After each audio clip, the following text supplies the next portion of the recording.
انت رايك ايه ان المخرج بيحاول يقف ويدي ادوار لزوجته مثلا؟ هو حر، ليه؟ ماليش دعوه. ازاي؟ انا مالي. طب ما انت ممكن تكون انا انت اولى مالي. بيه. بص يا حبيبي، اه انا لا منتج ولا مخرج، انت خليك معايا بقى. تكوني اولى. انا مش ناقد. انا ايه اولى. اللي دخل في النقد؟ انا مش ناقد عشان ننقده. ما بتكلمش عن هو النقد. عايز كده اقول له بالعافيه. يعني كده بقى الوساطه والقرابه انا حلوه في ماليش دعوه الفن. برضه، هم حرين. اللي عايز يشغل اي حد يشغله. يبقى في انت بتتكلم وساطه في يا ايه؟ فنانه، في حبيبي وساطه. حضرتك تسال السؤال ده. انا زعلان ان انا انت بشوف زعلان نجمه ماشي. زيك. افهميني يا فنانه، انت نجمه تمام، وازعل ان انا اشوف فنك الجميل، الفن القديم اللي مختلط. لما انت قلت لي من شويه انا ما اقدرش اعمل دور يعني يسير الغريزه، صح كده؟ وفي بعض الناس دلوقتي ممكن يعملوا اي حاجه في هم سبيل حرين يا الفلوس. استاذ خالد. طيب، فدور زي كده ان انا اكون مثلا مخرج، اطلع مثلا مراتي، اخويا، اي حد، واديله نجوميه، وفي نفس الوقت انا شايف فنانه ليها حق او طب ليها هو حق في هو مين يا الدور. استاذ خالد اللي يقدر يقول؟ انت تقولي. انا اقول لمين؟ اه اقول النقابه لمين؟ تقول، النقابه. لمين؟ النقابه. نقابه مين؟ نقابه ملهاش ال... علاقه بالتشغيل. نقا... دكتور اشرف زكي. ايوه. كل الناس لما بيتكلموا وفعلا النقابه ملهاش علاقه بالتشغيل. اه النقابه هتروح تقول للمخرج الفلاني ما تشغلش امال فلانه النقابه. وشغل فلانه؟ لا لا. مش كده، بس على الاقل بتطرح الاسماء، الناس دي لازم ما تشتغل. السؤال ده تساله للدكتور اشرف زكي. كلمت الدكتور اشرف في حاجه قبل كده؟ النقابه ملهاش علاقه بالتشغيل. انا ست فاهمه اه وعارفه في لوائح مم. في النقابه.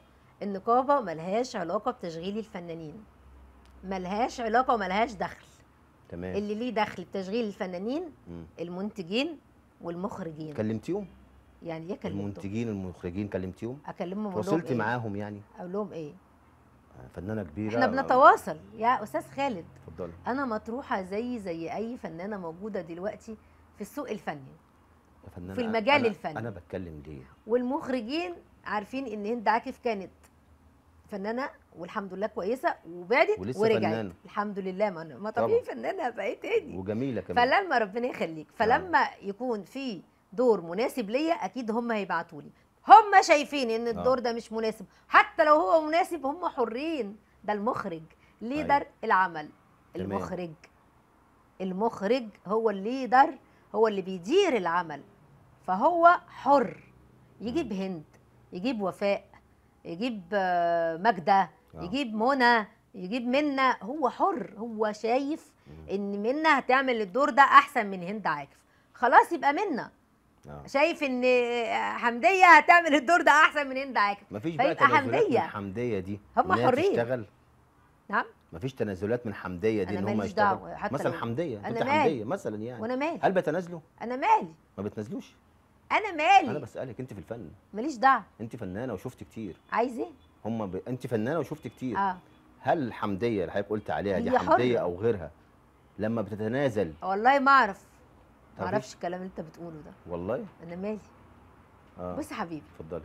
كل واحد حر في شخصيته. اكيد طبعا. وكل فنان حر يعمل ايه وما يعملش ايه، ويقبل ايه وما يقبلش ايه. تمام. خلاص. انا مش هتدخل في شؤون الناس. دي شؤون خاصه، انا مالي؟ انا ليا الفن فقط لا غير.